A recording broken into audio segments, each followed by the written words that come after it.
भावार्थ रामायण बालकांड अध्याय 9। श्री प्रभू रामचंद्र विश्वामित्राकडून आध्यात्मिक ज्ञान घेतात। श्री गणेशाय नमः। श्री रामचंद्राय नमः। राजा दशरथाने आपले 2 पुत्र राम आणि लक्ष्मणाला दिल्यानंतर विश्वामित्राला आनंद झाला व ऋषी म्हणतात की आता माझ्या आश्रमाला चला। त्यावेळी श्रीराम म्हणतात की हे मुनिवरा, मी तुमच्या बरोबर येण्यापूर्वी मला तुम्हाला प्रश्न विचारायचे आहे। असं प्रभूने म्हटल्यानंतर मुनिवर म्हणतात, हे रामा, तुझ्या मनामध्ये कुठल्याही प्रकारचा संकोच असेल तर मला विचार।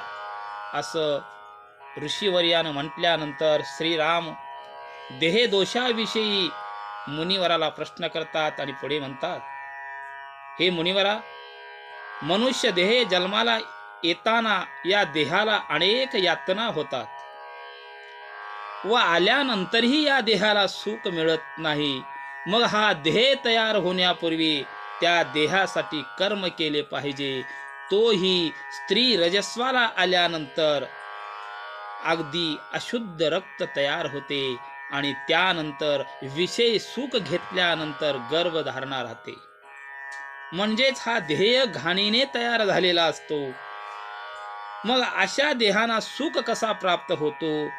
त्यानंतर देहाची उत्पत्ती, स्थिती आणि लय कसा होतो त्याबद्दलही श्रीराम प्रश्न करतात की हे मुनिवरा, या देहाची उत्पत्ती अपवित्र असते। स्त्री रजस्वाला आल्यानंतर 4थ्या दिवशी तो गर्भ विठाळात राहतो आणि त्या अगदी घाणीमध्ये देह वाढतो। म्हणजेच गर्भात राहताना विटाळ, जन्म झाल्यावर विटाळ आणि मृत्यू झाल्यानंतर या देहाच्या अस्थी पाण्यात टाकेपर्यंत विटाळ। म्हणून या देहाला सुखच नाही, त्यात सुतकच जास्त आहे। पुढे जाऊन श्रीराम म्हणतात की गर्भ दुःखाचे वर्णन करत असताना प्रभू बोलत असतात की स्त्री रजस्वाला पूर्ण रक्त आणि त्या रक्तात पित्याचे रेत या दोन्हीचा संगम होऊन देह तयार होतो आणि त्वचेविना त्या मूत्रात शिजत राहतो।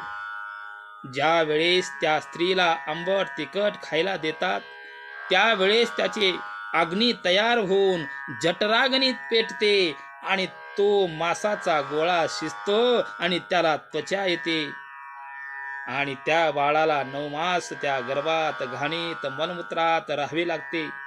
त्यानंतर प्रसूती समयीची वेळ येते, त्यावेळेस त्या मातेला त्रास होतो। तो बाळ योनी वाटे येता येत नाही, अगदी तळमळत राहतो। त्यावेळेस आईलाही त्रास आणि लहान बाळालाही त्रास होतो आणि त्या बाळाला त्रास होत असताना आणि तो बाळ म्हणतो, ईश्वराचे नाव घेईन, मी बाहेर आल्यानंतर ईश्वराचे नाव घेईन। परंतु ज्या वेळेस तो बाळ बाहेर आला त्याच वेळेस त्या बाळाचा सोहमभाव जाऊन अहमभाव निर्माण होतो आणि त्यानंतर त्याचे जातक विचारतात, पुन्हा सटवी मागेच लागते। म्हणून जन्मलेलं बाळ सुखीच नाही।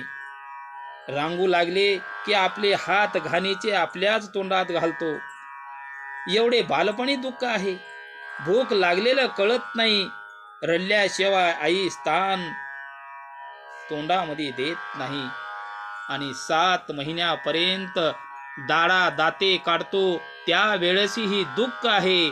सुखाचा लवलेशच नाही आणि तारुण्यात आल्यानंतर विषय शक्तीने धुंद होतो, त्याला परमार्थ कळत नाही आणि असे वन फिरतच त्याच्या तारुण्याची होळी होते।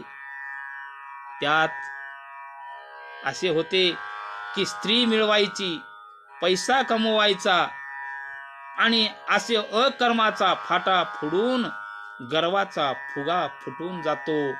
मी हुशार आहे, मी ज्ञानी आहे, मी ब्राह्मण आहे, मला ज्ञान आहे, असा ताटा अभिमान चढतो आणि तारुण्य पण निघून जाते। आणि पुढे जाऊन नाथ महाराज म्हणतात की हे तारुण्य अवस्था स्त्रीच्या अधीन जाते आणि स्त्री सांगेल त्याप्रमाणे वागावे लागते आणि अशी तारुण्य अवस्था दुःखातच निघून जाते. पण पुढे प्रभू श्री रामचंद्र विश्वामित्राला म्हणतात की हे मुनिवरा, वृद्ध अवस्थेतही फार दुःख या देहाला भोगावे लागते.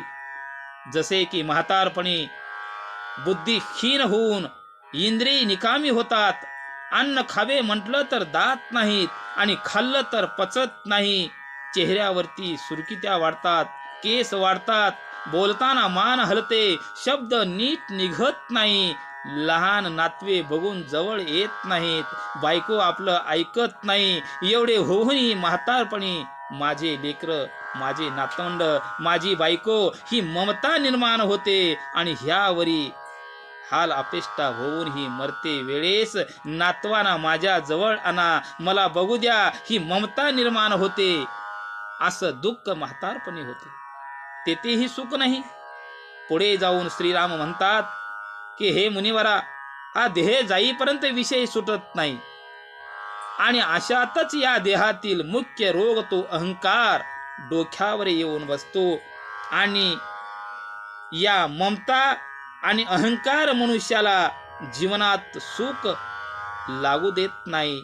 मग श्रीराम पुढे म्हणतात की यातून मुक्त होऊन ब्रह्मपदाला प्राप्त होण्यासाठी मला मुनिवरा उपाय सांगा.